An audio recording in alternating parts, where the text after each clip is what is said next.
Salve, salve galera! Sejam bem-vindos para mais um Tributologia. E esse é o programa número 269, que vai ao ar no domingo, dia 20 de julho de 2025. Senhoras e senhores, eu queria agradecer o carinho, agradecer todas as mensagens que eu tenho recebido. E essa semana não foi diferente, eu recebi várias e várias mensagens pedindo que eu comentasse a decisão do ministro Alexandre de Moraes com relação ao IOF. Não poderia ser diferente. Então vamos comentar a decisão. Como eu sempre digo, eu vou tentar aqui ser o mais técnico possível. E agora não está difícil ser técnico, cá entre nós. Vamos falar sobre os pontos principais da decisão, vamos falar sobre os impactos econômicos depois, claro. E, obviamente, eu queria dizer para vocês que essa decisão de fato é uma decisão que merece sim alguns comentários. Mas antes de eu continuar, queria te pedir, por favor, não deixe de se inscrever no canal e ativar o sininho para que novos vídeos efetivamente possam ser objeto de notificação para você. Se você está ouvindo na sua principal plataforma de podcast, não esqueça de avaliar também para que mais pessoas saibam que o Tributologia está aqui semanalmente às 9h15 da manhã, todos os domingos, trazendo matéria de qualidade no direito tributário e economia. Bom, sem mais delongas, vamos falar agora do julgamento da ação declaratória de constitucionalidade número 96 do Distrito Federal, que foi julgada em conjunto com a ação direta de inconstitucionalidade 7827, a ação direta de inconstitucionalidade 7839. Então foram julgadas 3 ações de controle concentrado de constitucionalidade ao mesmo tempo, tá? É importante a gente falar sobre essa decisão porque ela é uma decisão que vem analisar um assunto jurídico muito relevante do ponto de vista acadêmico, do ponto de vista prático e dos impactos para o futuro, né? A discussão aqui nessas ações envolve o fato em que o governo federal editou os decretos presidenciais 12466, 12467 e 12499, todos 2025, majorando as alíquotas do IOF, Imposto sobre Operações Financeiras de Crédito, Câmbio, Seguros e Valores Mobiliários.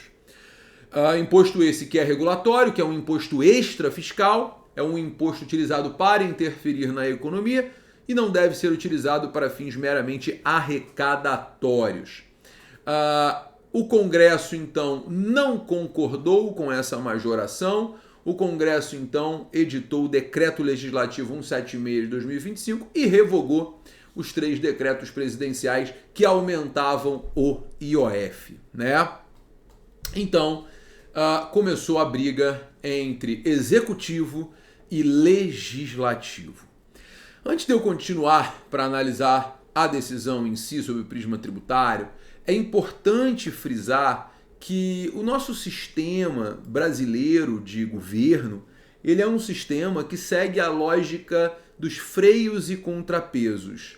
No sistema de freios e contrapesos, a gente vai ter o executivo, que é aquele que executa, o legislativo, que é aquele que representa os interesses do povo, que legisla, que cria as leis, e nós vamos ter o judiciário, que é um elemento de equilíbrio, né? O judiciário funciona num sistema de freios e contrapesos como um elemento de equilíbrio.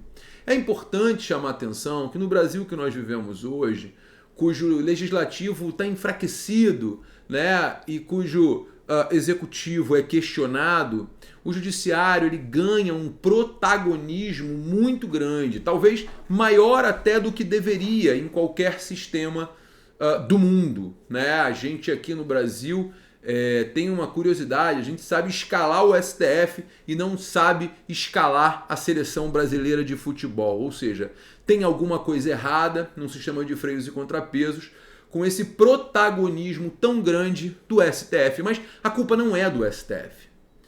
A culpa é da fragilidade dos poderes constituídos, né, do legislativo e do executivo, que essas questões meramente políticas, como é o caso do aumento do IOF, são judicializadas e vão parar no judiciário para que o judiciário adote uma decisão e ele vai fazer o trabalho dele, que é decidir.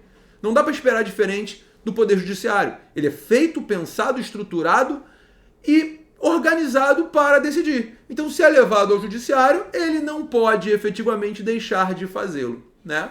Então, que fique claro essa primeira lógica de sistema para que você possa entender onde a gente está pisando.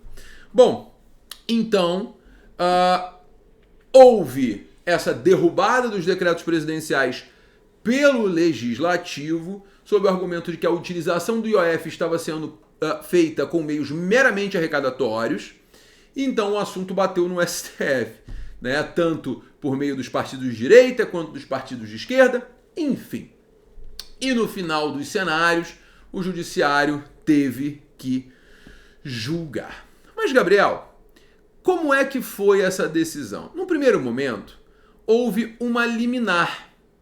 Essa cautelar foi concedida no dia 4 de julho de 2025 para suspender os efeitos dos decretos presidenciais e do decreto legislativo. Então, todos foram suspensos em 4 de julho.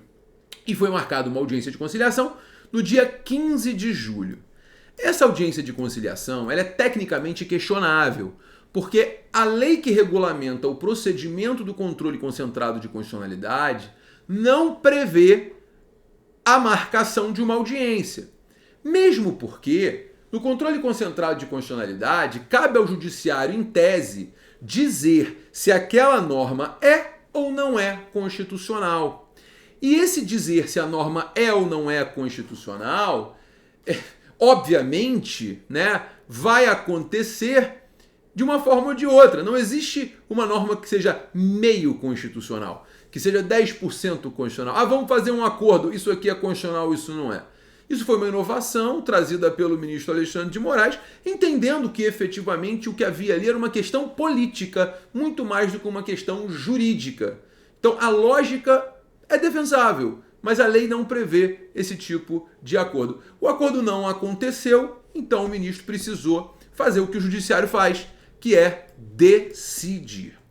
E aí vem o ponto principal. A decisão do ministro Alexandre de Moraes, ela tem sido muito atacada, né, nas redes sociais e etc. Mas, assim, de forma bastante técnica e clara, eu vou demonstrar para vocês que a decisão dele não tem nada de absurdo, tá? Diga-se de passagem, em outra tributologia que eu falei sobre o fato do IOF, eu falei, olha, a decisão pode ser para qualquer lado. Vai estar certa para o executivo, vai estar certa para o legislativo, efetivamente vai estar certa para qualquer lado, tá? Mas nesse caso, os fundamentos adotados pelo ministro Alexandre de Moraes são fundamentos relativamente bons. Não quer dizer que eu concorde com a decisão. Eu vou analisar os fundamentos, depois eu vou dar a minha opinião sobre ela. Então, calma, vamos construir o raciocínio aqui. Bom, o que o ministro Alexandre de Moraes faz é interpretar o 153, parágrafo 1º da Constituição. O 153, parágrafo 1º, ele diz o seguinte: é facultado ao Poder Executivo, atendidas as condições e limites estabelecidos em lei, alterar as alíquotas do imposto de importação, do imposto de exportação, do IPI e do IOF. Por que existe essa regra? Veja, o Brasil se pauta no seu direito no princípio da legalidade. Esse princípio está no artigo 5º. E no direito tributário, esse princípio está esculpido no artigo 150, inciso 1. Né? A base do direito tributário é a legalidade. Isso vem desde a lógica inglesa, João Sem Terra, o poder emana do povo, que é executado, né? Esse poder é exercido por meio da lei. Pois bem, então o tributo só pode ser criado, majorado, reduzido ou extinto por lei, está lá no artigo 150, inciso 1 da Constituição, combinado com o artigo 97 do Código Tributário Nacional. Mas, no caso dos impostos extrafiscais, os impostos regulatórios, existe a exceção no 153, parágrafo 1º, exatamente pelo fato de que eles são regulatórios. Fazem parte de uma política fiscal do governo federal, do executivo. Podendo o executivo alterar a sua alíquota, e somente a alíquota, por ato do Poder Executivo. E qualquer membro do Poder Executivo pode fazê-lo, não só o presidente da República. Então, nesse caso, a exceção constitucional ao princípio da legalidade, ela existe por um único motivo, porque estamos diante de um tributo extrafiscal, porque estamos diante de um tributo interventivo. ok? Então ele é um tributo extrafiscal, ele é um tributo que tem a finalidade de arrecadar, ou seja, ele é fiscal, mas a finalidade é além da arrecadação, é extrafiscal, beleza? Então nesse caso,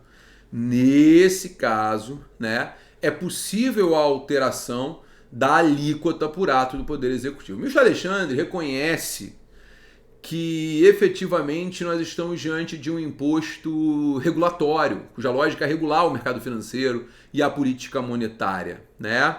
Ele reconhece que no momento da análise da tutela, ele afastou a cobrança, pois viu naquele momento ali que esse aumento teria finalidade meramente arrecadatória, havendo um desvio de finalidade, né? E após a prestação de conta, de informação, né, por parte da União Federal, ele mudou de ideia. Motivo pelo qual ele reconheceu a constitucionalidade dos decretos presidenciais. E aí que está o ponto principal da nossa conversa, né? O ministro Alexandre de Moraes, ele acatou o argumento da União, do Ministério da Fazenda, no sentido de que a lógica dessa majoração era uma padronização normativa, uma simplificação operacional e uma maior neutralidade tributária, tá?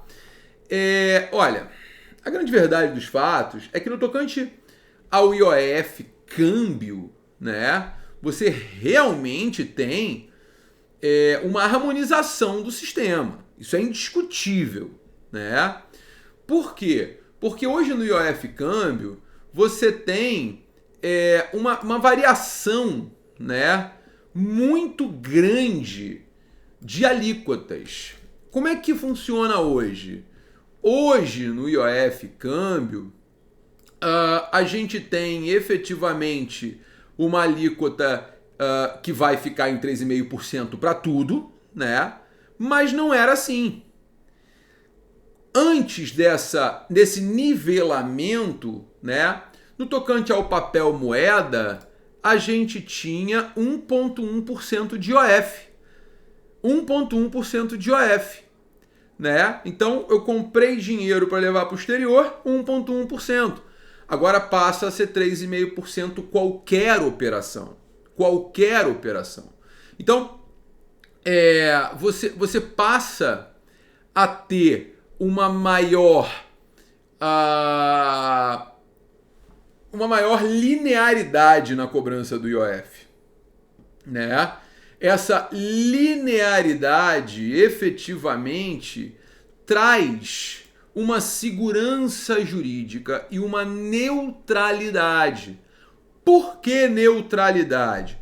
Porque agora o indivíduo ele não mais vai decidir se ele gasta no cartão de crédito no exterior ou se ele leva papel moeda, porque o imposto é mais barato no papel moeda. Porque neutralidade é isso. Neutralidade é o tributo não interferir na tomada de decisões. Não interferir na tomada de decisões. Então, se você levar em consideração a figura do câmbio, de fato, né, vai atingir esse objetivo. Vai simplificar, óbvio. Por que vai simplificar? Porque efetivamente essa simplificação, né, ela advém do fato de que as empresas vão ter uma única alíquota. Então, assim, o argumento não é ruim, pelo contrário, é um bom argumento, né? Então agora eu tenho, nas operações de cartão de crédito internacional, o IOF que era de 3,38 passa a 3,5%, remessa para conta no exterior era de 1,1% passa para 3,5%, né? Compra de moeda estrangeira era de 1,1% vai para 3,5%, ou seja, eu tenho, tecnicamente, uma linearidade. Então, se você pensar realmente o argumento trazido pela Fazenda Nacional, essa linearidade está atendida. Eu concordo, não acho que esteja errado. Além disso, a Fazenda Nacional fala em simplificação operacional, neutralidade e padronização. Tá certo. Eu concordo com esse argumento. Agora, eu não acho que precise padronizar em 3,5%, tinha que padronizar em 1,1%. Eu não vejo a finalidade extrafiscal aí, né? O meu ponto é esse. Tá? E aí o ministro Alexandre de Moraes ele começa também a analisar outros decretos presidenciais que foram revogados pelo decreto legislativo e efetivamente foram revogados, né, pelo judiciário depois do decreto legislativo, mantendo os presidenciais. Ele faz todo um histórico disso desde o governo FHC. Eu não vou entrar nessa seara, eu vou me manter aqui na parte de direito tributário, né? Ainda há, abraçou ainda, né, o ministro Alexandre, o argumento da PGFN, no sentido de que VGBL e PGBL, né, foram reconhecidos pelo STF no tema 1214, recurso extraordinário 136-3013, né, como sendo seguro sobre pessoa. Como sendo seguro sobre pessoa. E nesse caso, a AGU, a PGFN, alegou que a tributação desses planos ela traz uma incidência tributária para uma situação de planejamentos agressivos que buscam elidir a incidência do imposto de transmissão de recursos entre sucessores. Eu discordo em absoluto desse argumento, mas para quem é fazendário, ok, o ministro Alexandre de Moraes é fazendário, a gente sabe disso. O juiz, seja ele qual for, ele não pode jamais tender para um lado, nem para o contribuinte, nem para o fisco. A gente sabe que não acontece isso no Brasil, infelizmente. Então ele abraça esse argumento dizendo o seguinte, olha, aqui realmente a pessoa passa dinheiro de uma família para outra, de uma geração para outra, sem pagar imposto. Então, vamos tributar para evitar planejamentos tributários agressivos. Eu não vejo nenhuma agressividade, tá, nesse planejamento tributário. Mas tudo bem, tá valendo, né? É um argumento. Eu não concordo com esse argumento, mas tudo bem. Com relação ao risco sacado, o ministro Alexandre de Moraes andou bem, dizendo, olha, aqui eu tenho uma ampliação da hipótese de incidência, não há previsão de incidência de IOF sobre o risco sacado. O risco sacado não é crédito, então não pode haver tributação. O decreto presidencial não pode prever essa tributação, tendo em vista que o decreto presidencial não pode inovar, ele pode alterar a alíquota. Então aqui é indiscutível a posição dele, muito clara, né? Como não é operação de crédito, o risco sacado não pode ser tributado e ele afastou a cobrança, tá? Isso aqui vai impactar mais ou menos em 450 milhões a menos, tá? Na arrecadação do governo federal, só essa história do risco sacado. Então o que acontece? Vamos lá. Dito isso, né? O STF então, o STF na posição do ministro Alexandre de Moraes, né, que tomou essa decisão monocrática, ele efetivamente entende que não se trata, nesse caso, de uma afronta, de um abuso, né? Não há como eu vou dizer, não há nesse caso, né, um excesso do poder, não é legiferante, mas do poder executivo alterar o IOF por decreto. Cabe ao poder regulamentar fazer isso. O que não cabe é ao legislativo desrespeitar o ato do poder executivo autorizado pela Constituição no 153, parágrafo 1º, né? Então, o ministro Alexandre de Moraes entendeu que essa alteração é constitucional, determinou o retorno, né, da eficácia do decreto 12499, só que ele determinou com efeitos ex-tunc, ou seja, retroativos. O ministro Alexandre de Moraes, então, desconsiderou a própria tutela que ele deferiu, suspendendo a cobrança. A Receita Federal percebeu isso, ela agiu de forma bonitinha, ela foi lá e soltou uma nota no dia 17 de julho, já dizendo, olha, instituições financeiras e demais responsáveis tributários que não realizaram a cobrança do IOF, que tiveram a tutela deferida, a medida cautelar concedida, não serão obrigados a realizar novamente. Então a própria Receita Federal já soltou uma nota dizendo, olha, eu não vou cobrar nesse período, seguindo o parecer normativo COSIT número 1, de 24 de setembro de 2002, mas efetivamente para trazer uma segurança ainda maior, o ministro Alexandre de Moraes deu uma nova decisão, né, dizendo que a aplicação vai ser somente ex-tunc, ou seja, da decisão para o futuro, né? Eu não aplico mais de forma retroativa. Agora é só para o futuro, trazendo sim segurança jurídica, tá? E agora a briga vai continuar, gente. A verdade é que a briga vai continuar. Juridicamente, veja, eu não acho que a decisão é teratológica, não, tá? Eu acho que a decisão do ministro Alexandre de Moraes, ela não é teratológica. Ela tem fundamento, um fundamento pró-fisco. Eu não decidiria dessa forma. Veja, o artigo 153, parágrafo 1º, ele prevê expressamente que o ato do Poder Executivo pode alterar as alíquotas dos impostos extrafiscais atendidos os requisitos da lei. Não há lei. A gente só está discutindo isso aqui porque não há lei. Se houvesse lei, não teria essa discussão. Então, a falha toda é do Legislativo que não fez a bendita da lei. Que faça logo. Mas vamos considerar que não tem a lei e se eu tivesse que decidir, eu não faria dessa forma. Por quê? Porque se cabe a limitação a ser aplicada pelo Poder Legislativo, cabe à vontade do povo. E no caso concreto, quem falou foi o povo, com o decreto legislativo revogando o decreto presidencial.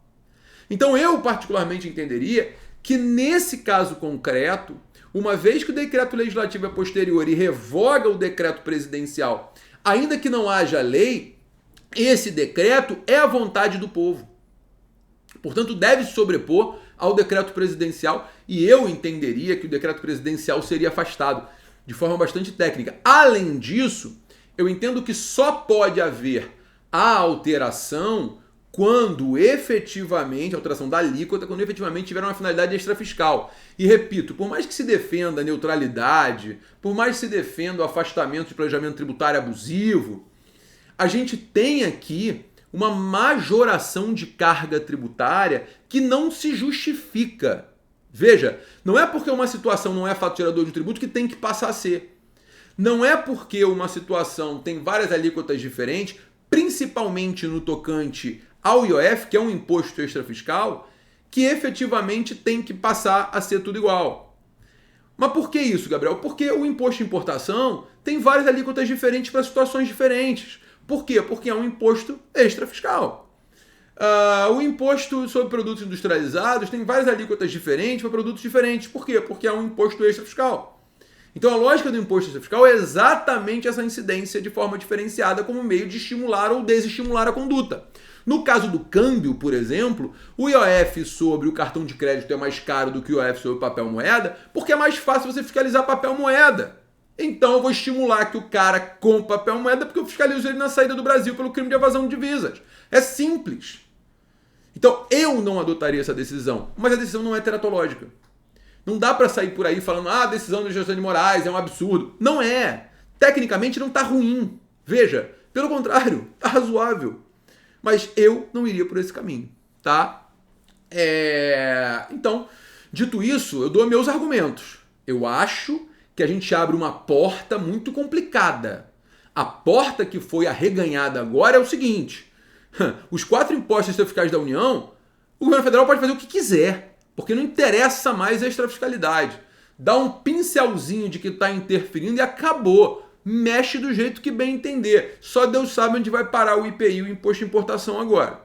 Na verdade, eu acho até que isso aí é uma forma de preparar para o céu que o Imposto de Importação vai acontecer agora para bater o tarifaço do Trump, porque o governo federal quer aumentar o Imposto de Importação para bater de frente com o Trump. Agora acabou de arrumar um argumento constitucional de acordo com a decisão do STF na ADC 96. Entendeu? Qual é a finalidade? A finalidade de aumentar o imposto de importação do produto americano é combater o que efetivamente o produto americano está impactando na gente, no aumento da alíquota. Não interessa, agora o argumento quer que seja. Então é problemático. Eu acho problemática a decisão, mas, repito, reforço, entendo e não acho teratológica, tá? Bom, então como é que ficou a situação agora, né? Como eu disse, no tocante ao câmbio, a gente tem alterações muito claras, 3,38 para cartão de débito, crédito e pré-pago, vai para 3,5, remessa para conta no exterior vai de 1,1 para 3,5, remessa para conta no exterior de investimento vai de 0,38 para 1,1, Compra de moeda estrangeira de 1,1 para 3,5. Empréstimo de curto prazo de 1,1 para 3,5. Transferência de fundo no exterior, fundo ao exterior, né? Do Brasil para o exterior, continua isento. Crédito para PJ, né? Que é uma loucura, né? 1,88 para empresas no Simples Nacional, né? 1,88.